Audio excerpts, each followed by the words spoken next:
Bon, on continue avec notre sujet, les trois causes de dépendance, les trois causes de la dépendance plutôt. Nous étions sur la peur d'être seul ou être négligé, et donc la solitude. Comme je disais, il y a trois formes, trois définitions sur la dépendance.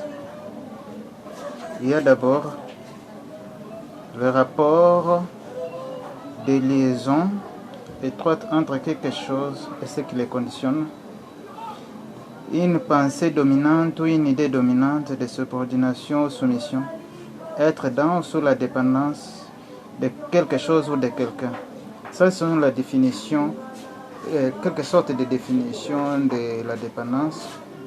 Donc, il y en a plusieurs, mais j'ai pris ce qui m'intéressait assez souvent. Pour moi, il y a la dépendance est un état de conditionnement, que tu sois conscient ou pas. C'est un état de conditionnement. Donc, que tu sois conscient ou pas, la dépendance a été toujours un état de conditionnement.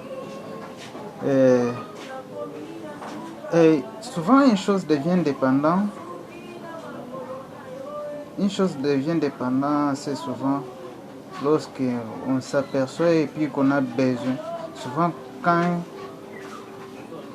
il y a besoin de s'en libérer, c'est ça qui cause souvent. C'est là au moins besoin de dépendance. On s'aperçoit que non, nous sommes dépendants de quelque chose, peut-être de quelqu'un, de l'alcool, de tout ce qui vous dérange. C'est souvent la conscience là, la façon de s'en libérer, c'est ce qui donne l'envie, puis qui nous pousse à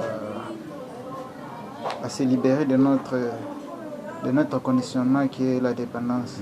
C'est ça. Et il y a les gens, souvent, il y a les gens qui pensent qu'il faut chercher maintenant l'indépendance.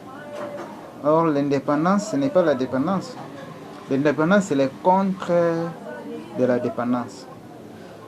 En cherchant l'indépendance, vous oubliez la dépendance.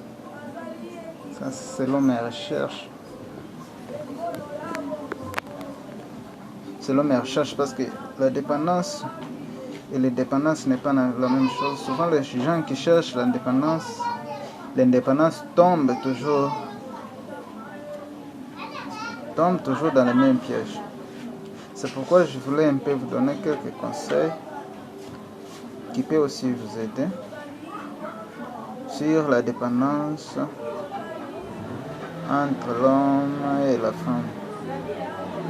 Comment on peut s'en libérer. Donc, continuons. Et pour beaucoup, lorsque ces désirs-là naissent, la lutte commence par là. Et vous allez voir, entre l'homme et la femme, il y a la jalousie, l'angoisse, tout ce que vous connaissez, il y a la lutte. Et puis quand cette lutte-là naît, souvent ça vous pousse à s'en libérer, mais vous ne pouvez pas vous libérer parce que vous êtes dans la lutte entre vous-même. Ce n'est même pas la chose. Donc, mon conseil, assez souvent, je donne toute lutte, donc là je parle de toute lutte intérieure, même qui est gaspillage d'énergie.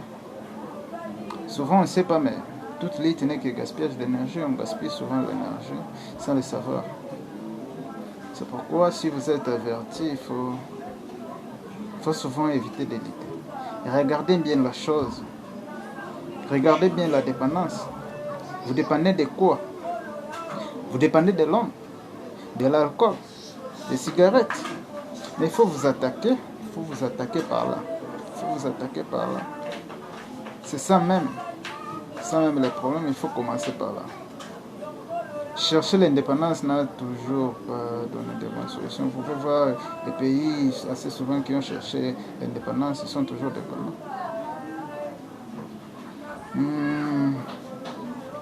Donc, regardez de plus près votre dépendance, c'est bien.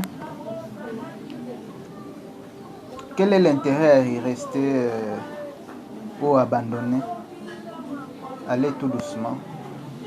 Peut-être que vous n'êtes pas encore prêt pour vous libérer de la chose. C'est ça. Assez souvent, beaucoup de gens ne savent pas quand vous commencez à lutter pour quelqu'un bien quitter l'homme, quitter la femme à qui vous êtes dépendant, vous commencez à chercher les moyens partout, comment vous libérer de ça. C'est pas, je sais pas, mais ça donne pas souvent de bons résultats. Donc, pour moi, allez tout doucement. Ne cherchez pas à se libérer parce que ce n'est pas facile de se libérer ou bien de chercher l'indépendance. Cette forme-là crée souvent des problèmes. Je vous donne quelques techniques assez pratiques